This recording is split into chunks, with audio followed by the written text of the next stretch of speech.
강림을 기다리는 회중의 책무라는 제목으로 데살로니가전서 5장 12절에서 22절 말씀을 증거하겠습니다. 여러분, 우리는 오늘날 혼돈의 세상에 살고 있습니다. 참과 진리가 무엇인지 아니면 정의가 무엇인지를 헷갈리는 세상에 살고 있습니다. 그래서 참, 거짓 이것을 정의하는 게 어떻게 정의할까 생각해 보았는데요. 요즘 유행하는 것이 GPT입니다. 그래서 거짓말이 챗 GPT에서는 뭐라고 정의되냐라고 한번 알아봤습니다. 거짓말을 어떻게 정의하냐. 거짓말을 챗 GPT에 물어보니까 사실이 아님을 알면서 상대를 속이기 위해 진실을 왜곡하거나 숨기며 하는 말이라고 나와 있습니다. 자, 그런데 우리가 이거 아는 것 같지요. 그러나 실상 우리는 많은 거짓말을 하고 있는 것 같습니다. 자, 보시기 바랍니다. 사물을 과대하게 말할 때가 있죠. 내 능력은 100인데 110을 얘기할 때라든지, 또는 내가 100밖에 알고 있지 않은데 90을 얘기하는 것도 거짓입니다.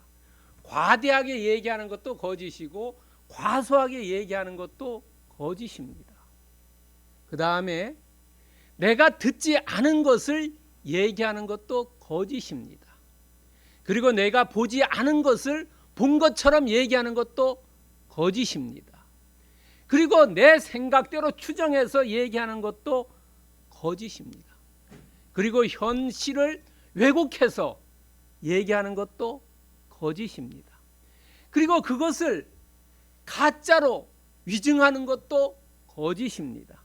그리고 그 팩트의 사실을 누락해서 앞뒤 빼고 중간에 막 걷어내고 이래서 이야기하는 것도 거짓입니다. 그리고 그 현상을 조작해 가지고 얘기하는 것도 거짓입니다. 자, 우리 사회에 얼마나 거짓이 많고 내 자신이 얼마나 거짓말을 하고 있는 것을 알 수 있습니다. 여러분, 사실 자체 그것을 얘기했는데 과대, 가소, 듣지도 않고 보지도 않고 추정하고 왜곡하고 위증하고 누락하고 조작하는 것이 전부 거짓이라는 겁니다. 그래서 선거 때 보면은 유언비어, 마타도어, 흑색선전, 선전선동 이런 것이 다 거짓이라는 겁니다. 여러분요.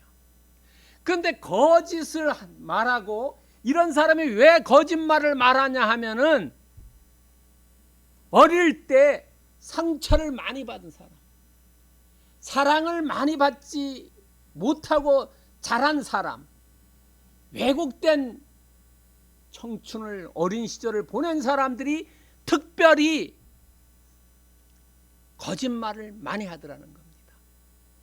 그리고 또 하나는 거짓말을 통해서 금방 뽀록 날 것, 금방 탈로 날 거를 알면서도 거짓을 하는 것은 자기에게 유익이 있기 때문에 거짓말을 한다는 겁니다. 대개 두 가지라는 겁니다. 어릴 때 상처를 많이 받던 거나 아니면 나에게 유익이 많으면 거짓말을 한다는 겁니다. 그러나 성경에서는 우리가 잘 아는 제9계명 출애굽기 20장 16절에 보면은 내 이웃에 대해 거짓 증거하지 말라라고 10계명 중에 제9계명에서 금지하고 있습니다. 그리고 거짓말하는 자는 죽어서도 불과 유황불에 떨어진다라고 이야기하고 있습니다.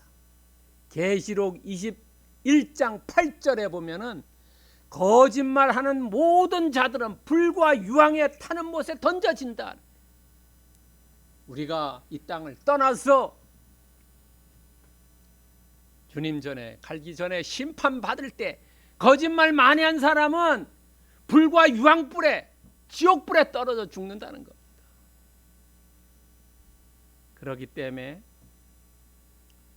골로새서 3장 9절에서 너희가 서로 거짓말하지 말라라는 겁니다. 우리가 하얀 거짓말이라든지 뭐 이런 것도 얘기하지요. 그러나 팩트 그 자체를 얘기해야 되지 거짓말하는 것은 옳지 않다라는 겁니다. 저나 여러분이나 정말 우리가 나 자신도 모르게 거짓말하고 살았죠. 그러나 앞으로는 여러분 진실에 가까운 사실에 가까운 것만을 이야기하면서 살아가기를 축원드립니다. 자, 오늘 본문에 들어가기 전에 보면요, 본문을 여러분 그 배경을 먼저 이해해야 합니다. 자, 사도 바울은 고린도에 있습니다. 그리고 데살로니가 전도를 했는데 거기서 3주 정도 있다가 쫓겨갔지요. 그러니까 본인이 그곳에 교회를 세웠는데 누군가를 대신 세웠다는 거죠. 교회는 세웠고 그 본인 대신 그 데살로니가 교회를 이끌어갈 수 있는 직분자를 세운 겁니다. 그거를 이해해야 합니다. 자, 그 당시에 사람들이 예배당에 모였는데 사도 바울이 전하는 복음을 듣고 모였어요. 그런데 사도 바울이 가니까 쫓겨갔지요. 그러니까 그 중에 누군가를 지도자로 세웠습니다. 자, 오늘날까지 같은 동료였다가 이 사람이 지도자가 됐어요. 그럴 때 그 사람을 어떻게 대해야 되는가 하는 겁니다. 사역자에 대한 회중의 책무가 뭐냐를 12절과 13절에서 이야기해 주고 있습니다.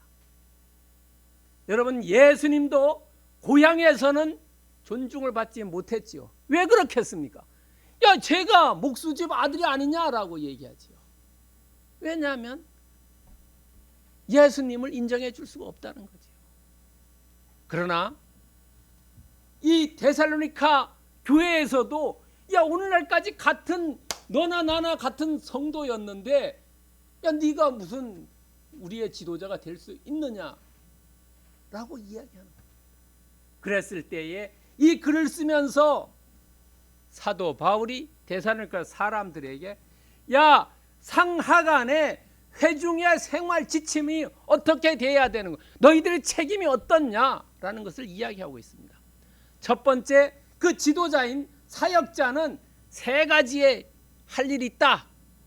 첫 번째, 수고한다. 수고한다.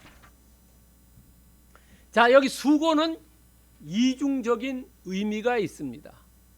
교회를 잘 이끌어가는 희생하는 것과 본인이 오늘날처럼 목회자들이 사례비 받는 그 시대가 아닙니다. 그러니까 본인이 일하면서 사역하는 겁니다. 그러니까 본인이 저 사람이 자기 일을 열심히 하면서 그거 수고하고 또 여기 와서 수고하는 거나 그것을 이야기합니다. 두 번째는 주 안에서 다스리는 겁니다. 왜 다른 데 수고하고 훈계하는 데는 주 예수 안에 이 말이 없는데 왜 다스리는 것에서만 있느냐 하는 겁니다. 이것은 권력 남용을 하지 말으라는 겁니다. 교회에서는 권력 남용이 있을 수가 없다는 거죠. 주 안에서, 말씀 안에서 지도하라는 겁니다. 여러분, 권력자가 권력에 남용을 하면 밑에 있는 백성들이 괴로운 거죠. 지금 데살로니가에 세움을 받은 직분 사역자에게 주 안에서 다스리라는 겁니다. 그 벗어나지 말아라. 너 마음대로 하지 말으라는 겁니다. 오늘날로 얘기하면 좀 알기 쉽게 얘기하면 법치를 해야지 인치를 하면 안 된다는 겁니다. 법 안에서 다스려야지 네 생각대로 다스리면 안 된다는 겁니다. 그리고 사역자가 세 번째 해야 될 것은 훈계입니다. 권한다는 것은 훈계를 얘기합니다. 잘못하면은 지적을 해라. 신앙생활 잘못하면은 너가 똑바로 하라고 이야기해 줘야 된다. 지금 이 상황이 어떤 상황이냐면 사람들이 전부 예수님이 곧 오신다, 곧 강림하신다, 다시 말해 재림하신다 라고 생각했고 다 일 안 하고 그냥 빌어먹고 자기 생활 안 한다는 겁니다. 그러지 말으라는 거예요. 제대로 생활하라는 겁니다. 그것을 훈계해라. 그러면은 이 새로 뽑힌 사람은 이런 일을 해야 되고, 그거에 대해서 오늘까지 같은 동료였는데 이 사람이 사역자가 되어가지고 지도한다니까, 그러면은 그 회중들은 책무가 있다는 거예요. 뭐냐면 여러분 12절에 보면 제일 마지막에 알고라는 단어가 나옵니다. 알고라는 단어는 헬라어로 에이테나입니다. 이것은 안다는 것도 되지만은 인정한다는 단어의 뜻도 있습니다. 자, 그 사람이 뽑혔으니까 오늘날까지는 동료였지만 뽑힌 이후는 인정을 해줘라 그러지. 여러분 대통령에 당선되면은 뭐 하룻밤에 달라지지요. 그 다음날 뭐 경호 달라지고 완전히 인생이 달라지지요. 여러분 그거를 인정해라. 두 번째는 사랑 안에서 가장 귀히 여겨라. 사랑 안에서인데요, 이거 표준 세번역에 보면 사랑으로 이렇게 번역해놨어요. 사랑으로 가장 귀히 해라. 존경해라는 게 인정하고 그 다음에 존경하고 세 번째는 화목해라. 시기 질투하지 말아라. 저 사람이 어떻게 저기 뽑혔지, 우리의 사역자가 됐지, 우리의 지도자가 됐지. 시기 질투하지 말고 그 사람과 화목하게 지내라. 그지 않으면 너희들이 그곳을 떠나가라는 거예요. 교회가 싫으면, 목사가 싫으면 본인이 떠나가야지 교회를 떠날 수가 없죠. 화목해라. 그러니까 인정하고 존경하고 화목해라. 자, 화목하지 않으면 어떻게 했습니까? 너희들이 화목하지, 그 뽑힌 사역자고 화목하지 않으면 매일 예배당 갔을 때 그 사람 볼 때마다 어떻습니까? 고통이 오지요. 보기 싫은 사람 매일 봐야 되니까 얼마나 그게 고통입니까? 그 고통이 있고, 또 교회는 어떻습니까? 티기티에 싸우다 보면은 교회는 풍지박산이 되죠. 집안도 싸우다 보면 풍지박산이 되지 않습니까?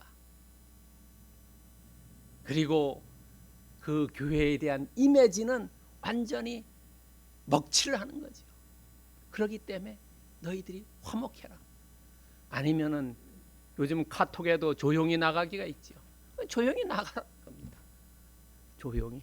그게 네가 할 일이다. 그런데 오늘 13절에 보면은 그들의 역사로 말미암아 이런 단어가 나옵니다. 자, 인정을 하고 거기까지는 좋다 이거예요. 그 다음에 존경하고 화목하는 것은 그들의 역사로 말미암아요.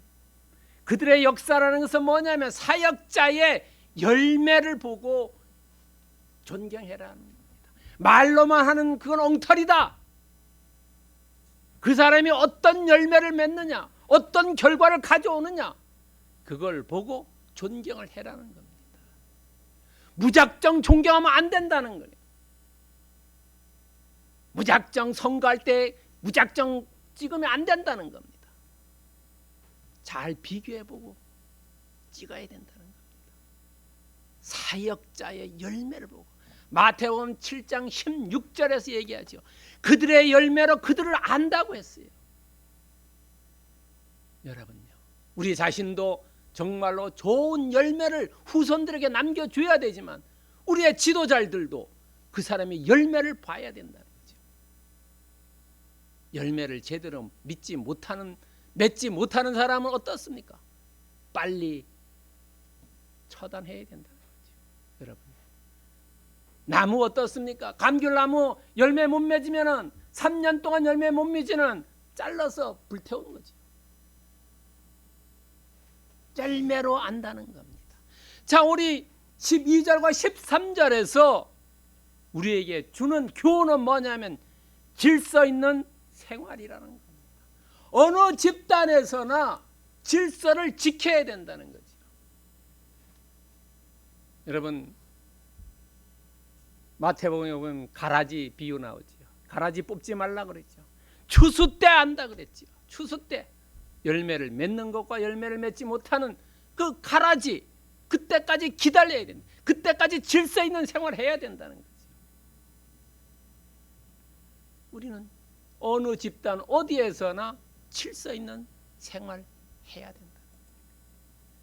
고린도전서 14장 40절에 보면은 품위 있고 질서 있게 생활을 해야 된다는 거죠. 여러분요, 질서가 있어야 된다. 품위 있게 젠틀하게 생활해라는 겁니다. 고린도전서 14장 33절에 보면 하나님은 무질서한 하나님이 아니라는 거죠. 모든 것이 다 질서 있게 만들어졌다.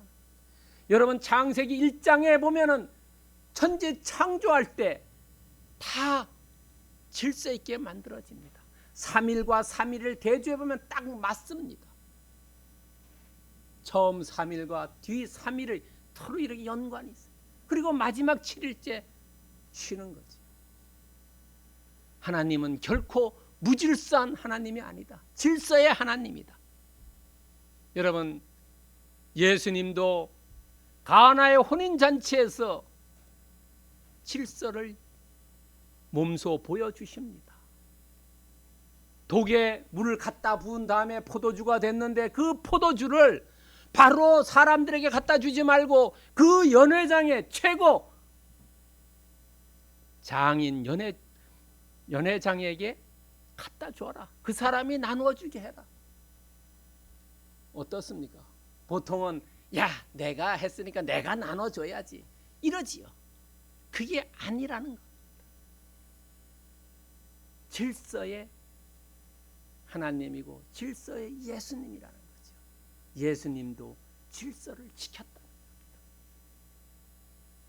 여러분, 어디서나 질서가 잘 돌아가는 집단, 톱니바퀴처럼 잘 맞아 돌아가는 집단은 승리하고 번영하고 날마다 화목하지만은 이게 톱니바퀴가 끼역끼역 소리가 나고 이러면 어떻습니까?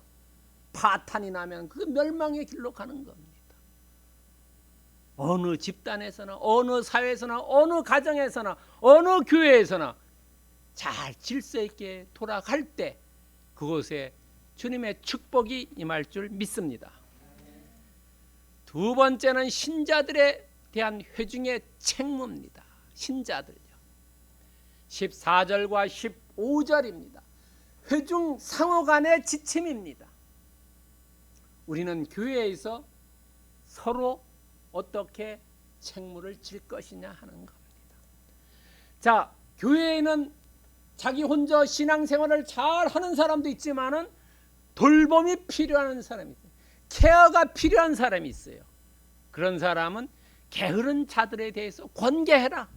너희들이 서로 해라.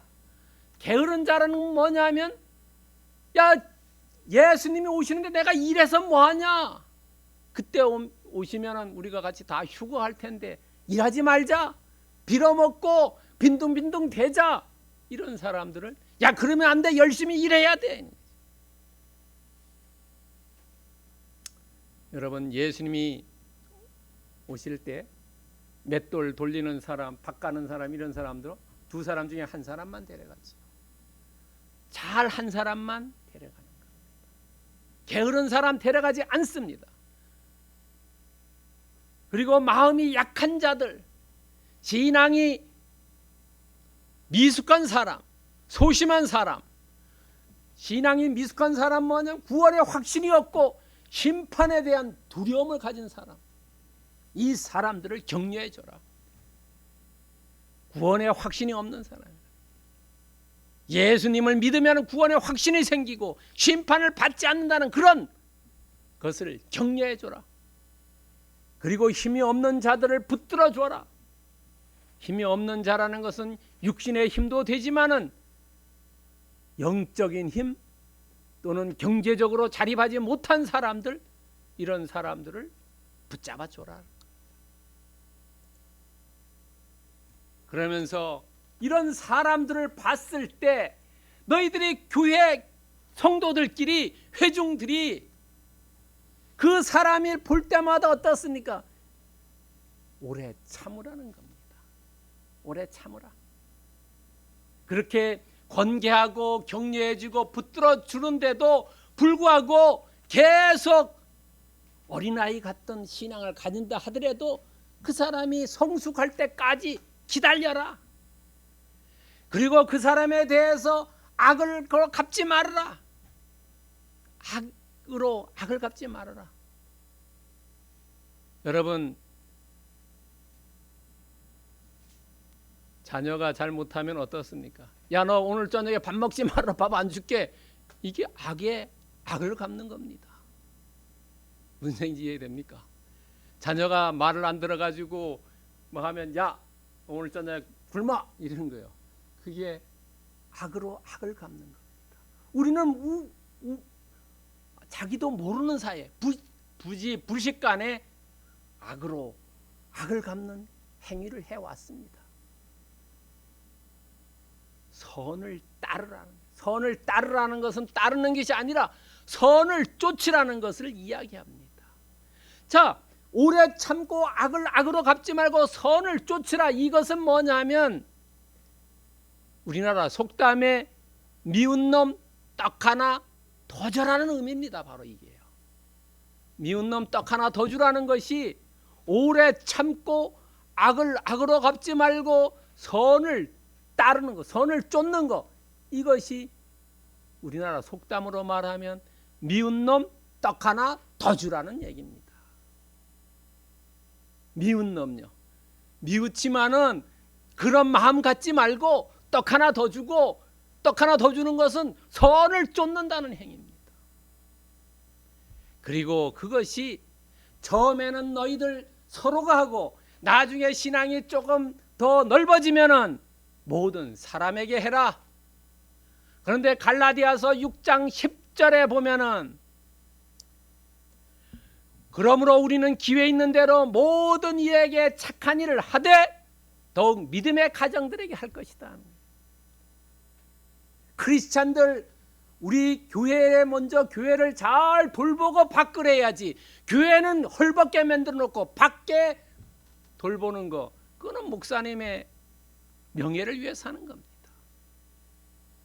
교회를 살찌게 하고 가정을 살찌게 하고, 부모가 되어가지고 자식들은 용돈 안 주지만 다른 사람들한테 용돈 잘 주는 거, 그거 올바르지 않다는 거예요. 가정을 잘 돌보고 지역을 잘 돌보고 교회를 잘 돌보는 것이, 자기가 속해 있는 곳에 먼저 잘하는 것이 중요하다. 14절과 15절의 핵심 교훈은 권선의 생활입니다. 미운 사람 떡 하나 더 주는 선한 생활을 쫓으라는 겁니다. 로마서 12장 21절에 악에 지지 말고 선으로 이겨라. 나쁜 사람을 더 줘라. 대표적인 사람이 욥입니다. 여러분, 욥은 자식이 10명 있지만 다 죽었지요. 모든 재산 다 날아갔지요. 그러나 욥이 입술로 범죄하지 아니하니라. 입술로 범죄하지 않았다는 겁니다. 하나님에 대해서 원망 불평하지 않았다는 겁니다. 선한 생활. 조금만 잘못되면 하나님이 어디 있냐라고 이야기하지 않았다는 겁니다. 여러분, 베드로전서 3장 9절에 보면은 악을 악으로 욕을 욕으로 갚지 않고 복을 빌어줬더니까 그 복이 나중에 돌고 돌고 돌아서 자기에게 왔다는 겁니다. 욥이 입술로 원망 불평하지 않았지만은 그 안 한 것이 나중에 욥이 어떻게 됐어요? 더 갑절의 복을 받았다는 겁니다.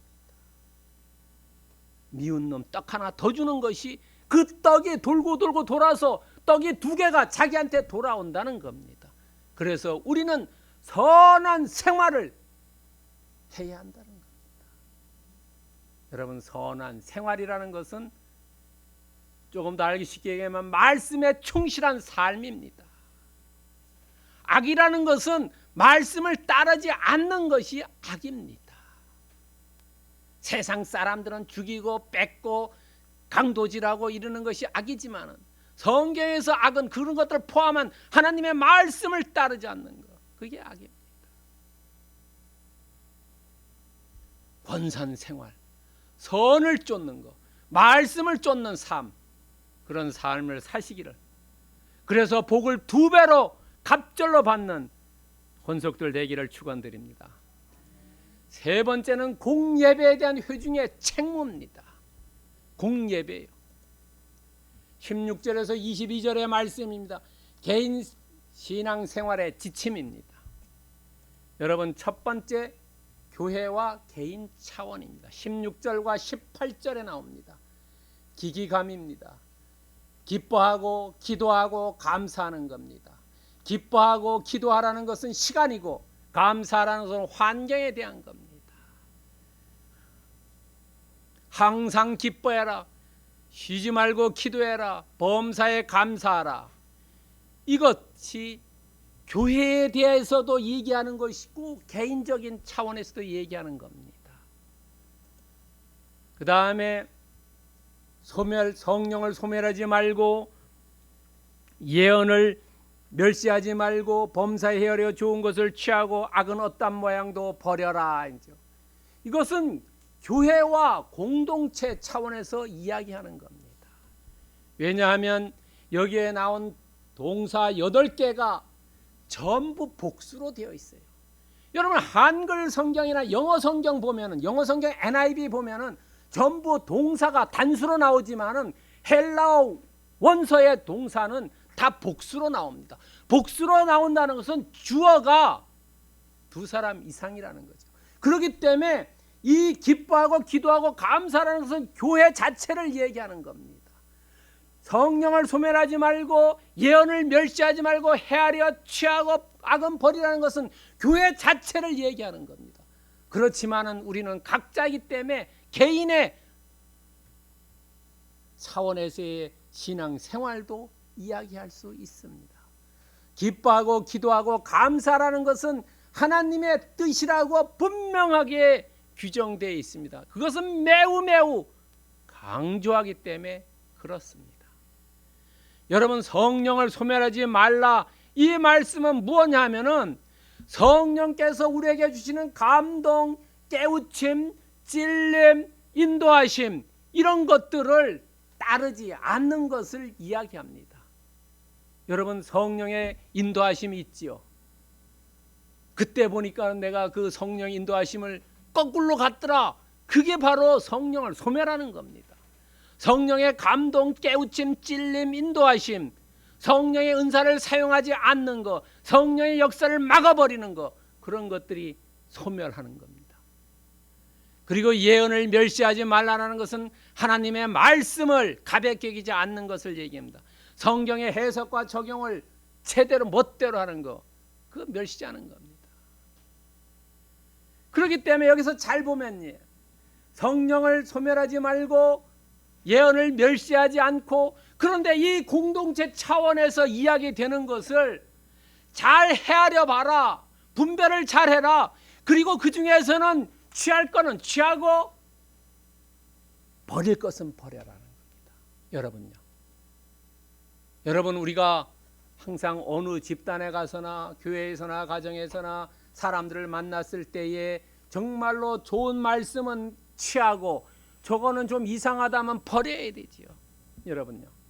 그걸 얘기하는 겁니다. 그리고 마지막에 악은 모양도 버리라는 것은 악은 하나님의 말씀을 쫓지 않는 것은 그것은 벌이라는 겁니다. 그것을 얘기하는 겁니다. 이것이 다 구슬처럼 다 연결되어 있습니다. 하나하나를 떨어져서 얘기도 할 수 있지만 다 따로따로 이야기도 할 수 있습니다. 여러분 고린도전서 2장 14절을 보면은 육에 속한 사람은 하나님의 성령의 일들을 받지 아니하나니 육에 속한 사람은 성령을 받지 않는다는 겁니다. 이는 그것들이 그에게 수도 어리석게 보임이요 또는 그것을 알 수 없나니 그러한 일은 영적으로 분별할 수 있다는 거지요. 여러분 성령을 소멸하지 않고 예언을 멸시하지 않는다는 것은 영적으로 민감한 사람은 분별할 줄 안다는 거죠. 저 사람이 얘기하는 것이 거짓인지 참인지를 영적으로 민감한 사람은 알 수 있다는 거죠. 여러분 선거 때 후보자들이 나와서 공약을 발표할 때 그거를 잘 아는 사람은 저 사람은 거짓말 하는구나, 저 사람은 참말을 하는구나 알 수 있다는 것과 똑같다는 거죠. 고린도전서 2장 14절에 나오는 말씀입니다. 그리고 우리가 잘 아는 사도행전 17장 11절에 성경을 상고해 보는 거예요. 예언을 하는 사람이 있는데 교회에 그 예언하는 사람이 정말로 참을 예언하는지 거짓을 예언하는지 성경에 맞추어 봐야 한다는 거지. 크고 큰 교회 작은 교회가 아닙니다. 이름 있는 목사님 이름이 없는 목사님 그게 문제가 아닙니다. 그 사람이 하는 말씀이 성경의 말씀을 제대로 풀어서 하는지 거짓말을 얘기하는지 성경에 비춰봐야 한다는 겁니다. 그래서 이 16절에서 22절의 교훈은 신앙생활을 어떻게 해야 하는가, 신앙생활에 대해서 이야기하고 있습니다. 나의 신앙생활에서 나의 개인적인 차원, 공동체의 차원, 교회 차원에서 나는 어떻게 하고 있는지. 우리가 신앙생활을 잘 못하는 것은 요한일서 2장 16절 나오는 말씀 때문에 그렇다는 거지요. 육신의 정욕과 안목의 정욕과 이생의 자랑에 빠질 때 내 신앙생활이 뒤틀리고 왜곡되고 잘못 가고 있다는 겁니다. 그것은 세상으로부터 온 거라는 거죠. 하나님으로부터 온 것이 아니라는 겁니다. 그렇기 때문에 우리는 육신의 정욕, 안목의 정욕, 이생의 자랑은 세상에 온 것이기 때문에 그 정욕과 탐심을 십자가의 못을 박아야 된다는 겁니다. 십자가의 못을 박고 내 안에는 오직 그리스도 그분만이 내 안에 거할 수 있도록, 성령님만이 내 안에 거할 수 있도록 해야지 내 신앙생활을 올바르게 한다는 것입니다. 여러분요, 여러분이나 저나 육신의 정욕, 안목의 정욕, 이생의 자랑을 버리고 십자가에 못 박고 내 안에 성령 충만으로 예수님이 주신 성령으로 살아가십시다. 그렇다면 오늘 본문의 말씀 강림을 기다리는 회중의 책무는 합당한 삶을 사는 겁니다. 우리가 회중으로서 해야 될 일이라는 거죠. 여러분이나 저나 다 회중이라는 거죠. 직분이 다른 것뿐이라는 거죠. 합당한 삶을 살아야 되는데 데살로니가전서 2장 12절에 우리가 보는 개역 개정에는 잘 의미가 안 나오는데 표준 세번역에 보면은 우리는 여러분을 권면하고 격려하고 경고합니다마는 그것은 여러분을 부르셔서 당신의 나라와 영광에 이르게 하시는 하나님께 합당하게 살아가게 하려는 것이다. 우리가 이 땅에서 살려는 것은 하나님께 합당하게 사는 것, 말씀에 합당하게 살려고 하는 것, 그것이 우리의 책무라는 겁니다. 그러기 위해서 우리는 대인 관계, 사역자와 또 우리 회중들끼리 어떤 관계를 맺어야 되냐? 그 관계는 바로 진실함에 근거해야 된다는 거지요. 거짓말 속에 있는 게 아니고 엉터리 하는 게 아니라 눈속임 하는 게 아니라 여러분 알래스카에 가면은 그 개들이 썰매를 끌지요. 그 개 몇십 마리가 끄는데 그 중에서도 제대로 열심히 일하는 개가 있고 제대로 열심히 안 하고 그냥 살살살살 꾀만 부리는 개가 있다는 겁니다. 진실하지 않은 개가 있다는 겁니다. 우리의 대인관계, 교우들 관계는 진실에 바탕을 둬야 된다는 거죠. 두 번째, 신앙생활은 충실함에 바탕을 둬야 된다는 겁니다. 충실함. 세 번째는 일상생활, 예수님이 이 땅에 오실 때까지 재림을 기다리고 강림을 기다리는 성도로서 나에게 맡겨진 것 성실하게 맡아서 수행을 해야 한다는 겁니다. 그래서 우리 모두는 다 베드로전서 5장 3절에서 얘기하듯이 양무리들의 본이 되어야 된다. 세상 사람들의 본이 되어야 된다는 겁니다. 여기 본이라는 것은 스탠다드, 기준이 되어야 되는 겁니다. 기준요. 그러므로 본이 되려면 내 힘으로는 불가능하지요. 내가 하는 것은 잘못하면 인본주의로 흘러가지고 내 멋대로 방자하게 되고 교만하게 되는 거죠. 거만하게 되고 오만하게 될 수 있어요. 그 안에 성령께서 붙잡아 주지 않으면 우리는 잘못하면 그런 데로 간다는 겁니다. 그래서 우리가 양무리의 본이 되고 오직 내 안에 성령의 충만함을 받아서 양무리의 본이 될 수 있다는 겁니다. 성령이 없을 때는, 성령이 충만하지 않을 때는 인본주의가 돼서 잘못, 교만하고 오만하고 거만하고 방자한 삶으로 인도될 수 있다는 거예요. 여러분, 우리는 다 같이 예수님의 강림을 기다리는 회중들입니다.